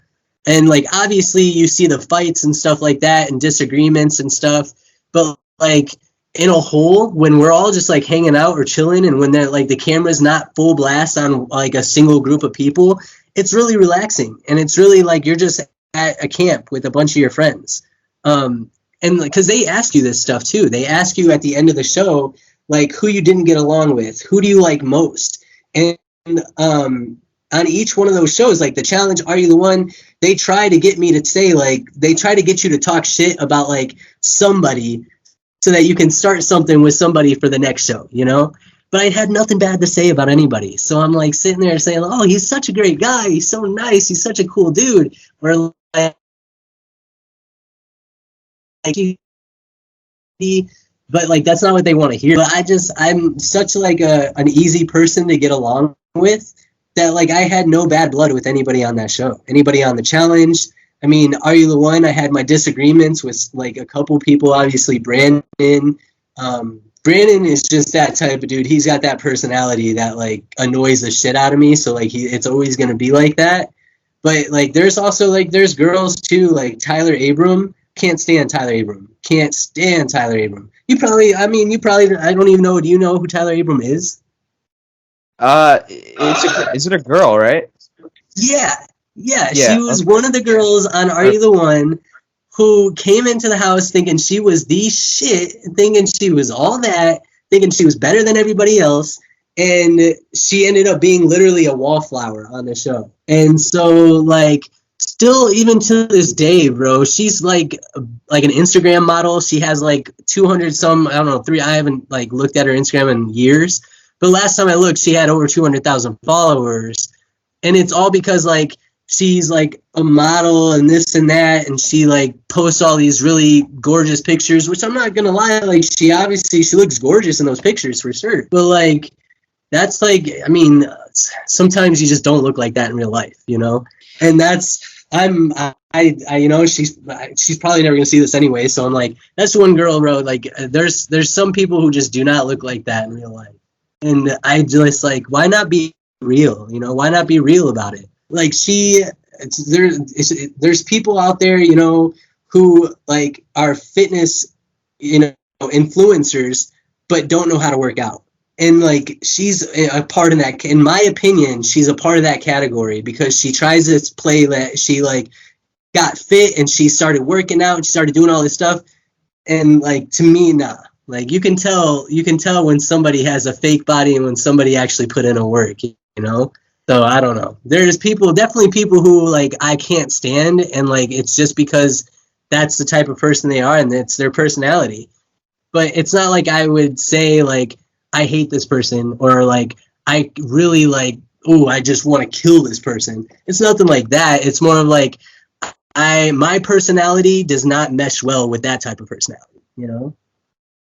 But there's a lot of people who like, if I could say that I've met in life that are like, CT is awesome, bro. Like meeting CT to me, I met CT at the VMAs when Bree was on the same season as CT. They all got invited to the VMAs and Bree invited me to go with her. So we all went out to LA, and the first time I met CT was in a bar. And he is like huge, a big, huge dude, like such a big dude. And I just walk up to him like, what's up, dude? I'm Nate. I was on a challenge season 28. Like I'm Brianna's best friend. He loves Brianna. So I'm like, I'm Brianna's best friend. And he's like, oh, no way. Yeah, I know who you are. Like, let me get you a drink. Come on, let me buy you a drink. I'm just like, man, I'm having a drink with CT. This is fucking crazy. But a couple other big personalities out there. Ashley. A lot of people have mixed feelings about Ashley. Ashley is like, she's just like how she is on TV. She's like a wild, you know, free spirit. And like, I love her to death. Like she has never been anything but sweet to me. She's never been anything but nice and offering. She let us stay, like when we went out to the VMAs, we didn't have like me. Bree got invited to the VMAs because she was on the season, but I obviously wasn't invited. So like Ashley let us stay in her hotel room, was like cool with it and everything like that. And she's like the type of person who like she'll go above and beyond when you're like, if you need help, like she'll be that person to help you. And like a lot of people would never expect that from her. So that's one thing that I'll say about her. She's actually an awesome person.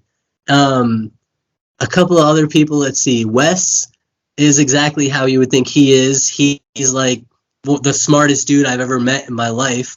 Talking to Wes in person makes me feel stupid.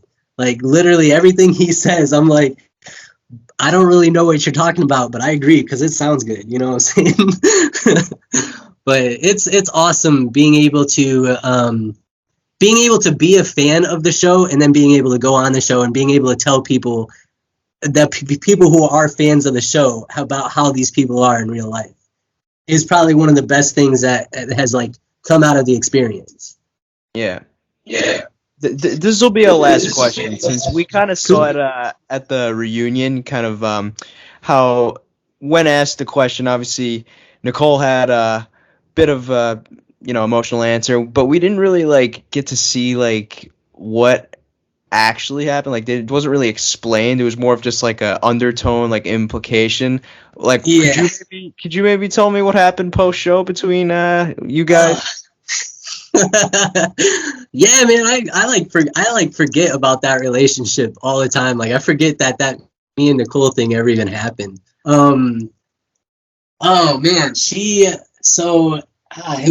was a hard time, bro. Like I was not in the best spot mentally, and it was my mental health was literally declining at that time, and it was because like I was broke. I was living in San Diego, and I was working as a mover. I did the challenge. I made a good like $8,000 on the challenge and shit like that, and so I had money, but like at the same time, like I'm living in San Diego, so rent is hella expensive. I got a girlfriend who lives in Florida that like I'm trying to make that relationship work. So like I went and saw Nicole, bro. Like we dated 6 months. I went and saw her every single month. I flew out to Tampa to see her every single month, bro. And like she never came out to see me in San Diego. Never spent a fucking dime on a fucking airplane or a flight for me to get out there. And so like the most that she would do is like she would pay for like a hotel room for like the 2 nights that I was staying there. And we would, because she lived at her parents' house, so we would stay in a hotel. But there was one day, bro, that like I went out and visited her, and I saw that like I'm a psycho. I'm a psycho boyfriend, bro. Like I've come a long way in the relationship that I'm in now compared to what I was in back then. But like we're in a long distance relationship, you know, and like you gotta trust somebody when you're in a long distance relationship. So I legit, like, I grabbed her phone. She went and forgot something inside the hotel. So she went and grabbed, like, inside the hotel. So I'm going through her phone, and I look at her texts, and she had been texting her ex-boyfriend. And, like, it wasn't anything crazy, but, like, he was calling her baby and shit like that. So I'm like, what the fuck is this? So I started flipping out, and it was a big scene. Like, like, obviously in a hotel parking lot, like, she's in her car, and, like, it got to the point where, like, I had got out of the car, and my phone was still in the car, and so I was, like, flipping out, and, she had, like, locked the doors, and I was, like, trying to pound on the window, trying to get into the car, and it was a bad scene, bro. It was just not a good time. And so I was close with her family, so I called her aunt, and I called her aunt. I'm like, I'm flipping out. Like, I finally got, like, she rolled the window down, threw my phone out the window, locked the doors, wouldn't come out of the car. So I'm on the phone. I call her aunt. I'm like, yo, I'm flipping out. Like, I just found, like, Nicole's been texting her ex. Like, I don't know what to do. Like, I'm here for another 4 days. Like, what am I supposed to do? And so her aunt comes over to the hotel and, like, calms us down, and we, like, figured it all out. And it wasn't, like I said, it wasn't, it was, Nicole wasn't talking to her ex-boyfriend in a way of, like, they were, like, hooking up or, like, talking or anything like that. He was the one who was, like, calling her baby and, like, trying to get her back, you know? So I ended up being like, you know what? It's not, like, I guess it's not as big as a deal as I was making it, and this and that. But, and then we literally went about our day. We went and spent the day at Universal. We had this great day with her family. And then 2 days later, bro, 2 days later, she worked at a strip club. So, like, not as a stripper, obviously, she was a bartender. But she worked at a strip club, which I was never okay with. And so I'm there, and she had to work, and she gets off work and comes home, and obviously I was asleep. When I wake up, it's like 6, 7 o'clock in the morning, and her phone lit up. This isn't like me. Like, I'll admit, I'm the first one to admit I'm a fucking psycho-ass boyfriend. But this isn't me being a psycho. This is her phone literally lit up, and I, like, went and I, like, looked at it. I was like, who the fuck is texting her? It's fucking 6 o'clock in the morning. So I looked at it, and it was a dude. And he was like, and it wasn't a number that was saved. It was an unknown number, and the message literally said, I had fun with you last night. I wish you didn't have to leave. And I'm, like, sitting there like, what the fuck? So I didn't even say shit. I, like, tried to, like, wait until she woke up. She woke up like 2 or 3 hours later, and I'm literally just sitting in bed on my phone, like, trying to pass my time because I couldn't sleep after that shit. So I confronted her about it in the morning, and it turned into this huge thing again where, like, I'm screaming and yelling at her. She's screaming and yelling at me. Her parents are home. We're at her parents' house. So her mom's in the room wondering what the hell is going on. And it was not a good look for me. Like, this is why, like, we didn't talk about it on the reunion, is because, like, she felt like, she felt like she was, you know, verbally abused. She felt like I literally was, like, yelling and saying stuff to her that belittled her so much that, like, she felt like she was getting out of a verbally abusive relationship. And to me, I was like, well, yeah, you were cheating on me. Like, literally, I came to see you. Like, I'm not even from the same area. Like, I have to be here another day and a half with you, and you're seeing other dudes while I'm here? Like, it just blew my mind. So, like, I don't agree with how I acted, and I don't agree with, like, the events that took place while we, like, had that breakup. And I agree with her that I said a lot of things, and it was a scary time, bro. Like, I would never in my life, I would never hit a girl. I would never, ever do that. But it was a scary time where, like, she thought I was going to hit her. And, like, I don't blame her because I was screaming at the top of my lungs. I was screaming. And, like, I was so upset. And I saw red, bro. Like, I don't know, people who have been in this situation where, like, you wake up and your man's or your girl is texting another guy and you have to wake up to that. And, like, to me, I took it so personally because, like, I'm here and, like, I don't live here. I can't just go home. I can't just ignore you. Like, I can't, like, my flight out of this city is not for another day and a half. Like, what the fuck am I supposed to do? Like, so it was such a bad experience. And it was like, like I said, I don't agree with how I handled it, but at the same time, I don't agree with her saying, like, I was mentally, I don't agree with her saying I was verbally abusive. I think that I was just taking a lot of frustration and anger out on somebody who had done me really fucking wrong. And it's like, I've been spending $300-$400 on plane flights every single month to make this relationship work. And you're over here cheating on me? Like, that to me broke my heart and, like, really ruined me. Like, in relationships, bro, like, I'm like such a mess when I'm in a relationship. And like, I didn't date another girl. That happened, 2017, 2018 or something. I think like I don't even know what year it was when me and Nicole broke up. 2016. I didn't date, yeah, 2016. So I didn't date another girl for another year and a half. Like, was not interested in dating, was not interested in any kind of female. Like, I was just like, I'd hook up with girls for sure because, like, I was who I was. But, like, I was not in any way trying to get into any kind of serious relationship literally ever again until, like, I met my ex. And even that, like, even then, like, my ex-girlfriend, we were talking for 6 months before I even asked her out. And, like, that's a long time for a lot of people. Like, it was to the point where she was about to break up with, like, we were going to stop talking because, like, I wouldn't ask her out. I wouldn't make it official. And it took me another year to tell her I love her. Like, and I didn't even feel, like, when I told her that I love her, I wasn't there. Like, I didn't feel that, you know? It's like the whole Nicole thing really took a whole lot out of me because of, like, what she did to me. And I look back and, like, I agreed to not say anything about our relationship or anything about our breakup. I agreed with her and we agreed on it to not talk about it because, like, I was embarrassed, bro. I was embarrassed that, like, I handled that shit like that. I was embarrassed that, like, I came at her like that. And I was also embarrassed that, like, she felt the way she did. So I don't know. It was a shit show, bro. And, like, it's one of those things, you know, when you have a traumatic experience, they say that, like, you try to get that out of your mind, you try to forget it.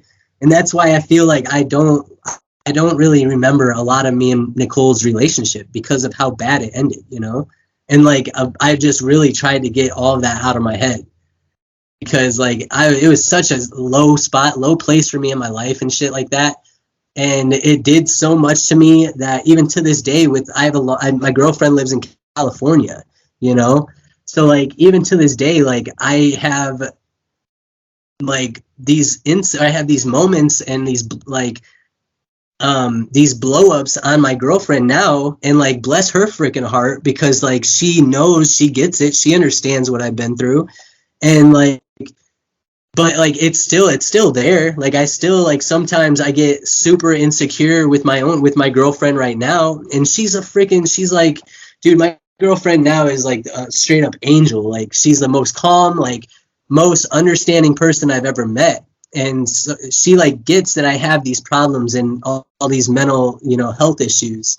So she understands and she knows what I've been through, but I still blow up on her from time to time over stupid shit just because of what I've lived through. And like the stuff that I tell my girlfriend now, like I don't touch my girlfriend's phone. I will not touch it. I will not look at it. I don't even want it to be near me. And like, it's not because like I don't want to be a psycho boyfriend. It's because I'm scared that like I'm going to pick that phone up and I'm going to see that message again, you know? And like, I trust my girlfriend with my whole heart, but I still have that. It's never going to go away. You know, that's drilled into my head that like, there's this chance that my girlfriend right now is cheating on me. And it's only because of what I went through with Nicole. And Nicole was the same way. It was always like, oh, I would never do that to you. Oh, I love you so much. Like, you're my everything. Said all that shit. She, you know, said all that. Like every other girl would. So, like, why should I believe anything any other girl is going to say, you know? Yeah. But you can't hold grudges, and you can't, you know, the past is the past. You can't expect one person to be the same as another person. Nobody's going to be the same, you know? And that's what my girlfriend now always reminds me is like, she always tells me like, I'm not her, I'm not them, you know, I'm not that girl. So it's like to anybody else out there, you know, who like has these struggles and these, you know, hardships where you're in a relationship and you just can't seem to trust anybody, just like remember that not everybody is the same, you know? Mm-hmm. Did you get contacted for X on the Beach with her? Yeah, I did. Yeah, wow. Man. And that was a big thing. Like, yeah, people were like, she has another ex named Nate. And like, so when it came out to be Nate and Nicole, like everybody thought it was me. But no, I denied that shit real quick, bro. I was like, nope, I am not trying to do that. Because they were trying to say it didn't get casted. I didn't get casted on it as like, they didn't say it was X on the Beach. They said that I may be on a show, like the show that I'm getting casted for. They were like, it's a game show and you're gonna be there with your ex. And I was like thinking about which ex. And then I started thinking, well, obviously Nicole. And so I was like, nah. So after the second, I had a first phone call where I told them that I was available for it. And the second phone call, I told them like, you know what? I don't want to get into this drama. Like, if anything to do with my ex is going to be there, like, I know that it's not going to end well for me. Because obviously your boy doesn't get the best MTV edits, you know? So like, I am not trying to go down that road. Well, I appreciate you hopping on here today and, you know, getting some of that stuff off your chest, maybe some things that you've let kind of marinate for a while. Maybe it was therapeutic for you. Oh, dude, for real. Yeah. Fun to go down memory lane. Yeah, man. Like I said, man, it really was. It has been. It's been great talking to you and talking about all this because it took me literally like, I mean, you hit me up almost a half month ago to do an interview. And I don't do interviews. Even when I was like off of TV, off the challenge, like I didn't like doing podcasts, doing certain interviews. People would ask me all the time. But like when you asked me and like I was just sitting here and I'm like, like I haven't talked about TV in a long time, and like Are You the One is on Netflix now, and you can watch the challenge on like CBS All Access and Paramount Plus and all this stuff. So it's like maybe I should, you know, talk about what I've gone through these past few years, because like this is all stuff, bro, that like nobody knows. Like nobody knows that I like battle through depression. Nobody knows that I have this paranoia, all this stuff going on. And like I never was interested in getting it out there, you know. I never really wanted to sit down and talk about it. But I took a lot of time these past few days where I was just thinking about it. I'm like, maybe I should do this because like I know people are out there, especially right now and like what we're living in today. People are struggling, you know? So like if there's anything that I can do to inspire the next person, like I'm going to do it.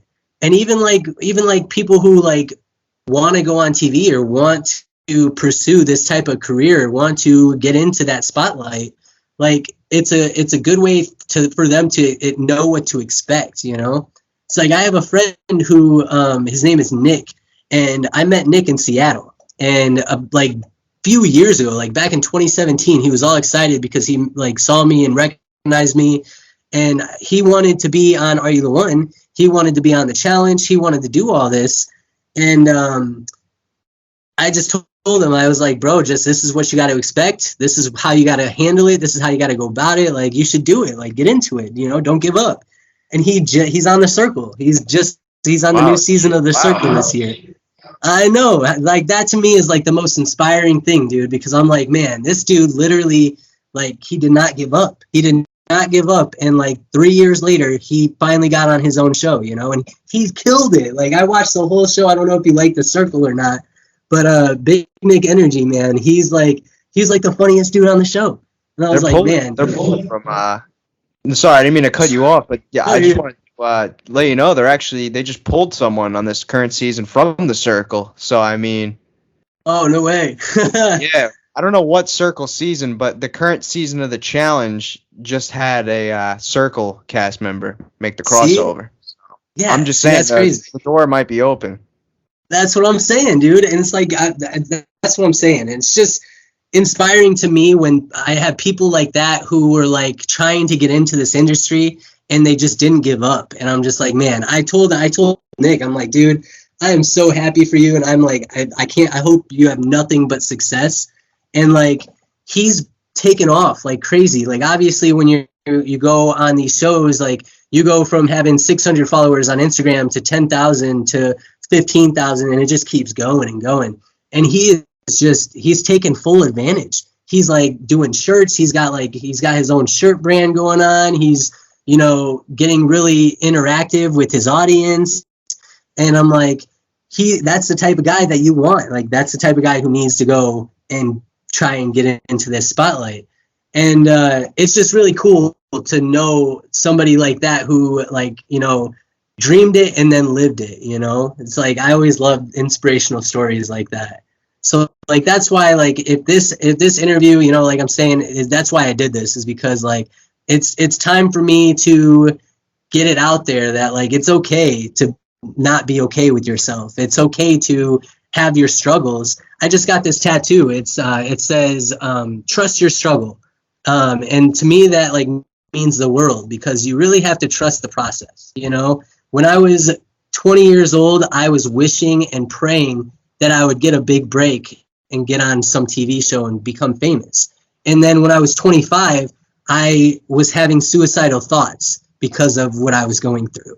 And now that I'm 29, bro, I'm sitting here like, my mind is cleared. I'm in an amazing relationship. I have an amazing family. I have amazing support. I work this great job.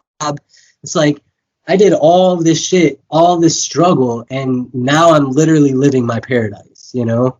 Yeah. So trust your struggle, man, and I feel like everything works out in the end. Yeah, definitely. But before you go, I got to ask you for your prediction or opinion on this. What's the likelihood that we see someone from the Squid Games make a crossover to the challenge? Bro, I hope. That would be dope. But, you know, it would be like, I think, oh man, I love that show, Squid Games, because like, that's insane. What if there was a challenge, bro, that is like, you're in the challenge, and if you lose, you dead. You know what I'm saying? That's wild. Yeah, anybody from the Squid Games goes on the challenge, they're already ahead of the game, because like, I mean, you ain't playing to live, you ain't playing to live no more. You're just, you know, you're just playing. All right, man. Stuff. Well, I'll let you go. I'll let you know once this is out, and thank you for your time again. Yeah, for sure, man. Thanks for the interview. You know, thanks for getting me to do this too. It's been nice talking to you. All right, man. Take care. Have a great rest of your weekend. For sure. You too, brother. Yep. All right, bye.